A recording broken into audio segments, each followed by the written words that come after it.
একসঙ্গে মাঠে নামছে ব্রাজিল ও আর্জেন্টিনা। দর্শক, আপনি কোন দলের সাপোর্টার তা আমাদের কমেন্ট করে জানিয়ে দিন। বিশ্বকাপ বাছাই পর্বের শেষ রাউন্ডের ম্যাচে আবারও একসঙ্গে মাঠে নামতে যাচ্ছে দুই চির প্রতিদ্বন্দ্বী আর্জেন্টিনা ও ব্রাজিল। 2026 বিশ্বকাপের মূল পর্ব ইতিমধ্যে নিশ্চিত করেছে দুই দল।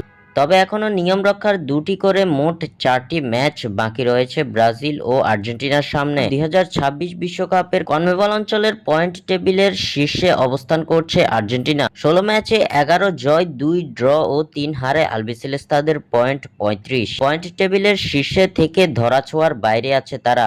অন্যদিকে তাদের চির প্রতিদ্বন্দ্বী ব্রাজিল বিশ্বকাপের মূল পর্ব নিশ্চিত করলেও পয়েন্ট টেবিলে আধিপত্য করতে পারেনি। 16 ম্যাচে 7 জয়, 4 ড্র ও 5 হারে সেলেসাওদের পয়েন্ট 25।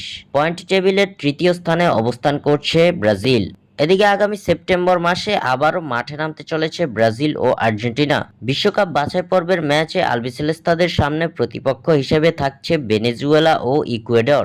অন্যদিকে ব্রাজিলের প্রতিপক্ষ চিলি ও বলিভিয়া।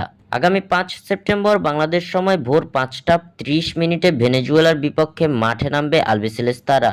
একই দিনে ভোর 6টা 30 চিলির বিপক্ষে মুখোমুখি হবে সেলেসাওরা। দুই দল তাদের শেষ ম্যাচ খেলবে আগামী 10 সেপ্টেম্বর। 10 সেপ্টেম্বর ভোর 5টায় ইকুয়েডরের বিপক্ষে লড়বে আর্জেন্টিনা। অন্য ম্যাচে ভোর 5টা 30 বলিভিয়ার বিপক্ষে মাঠে নামবে ব্রাজিল।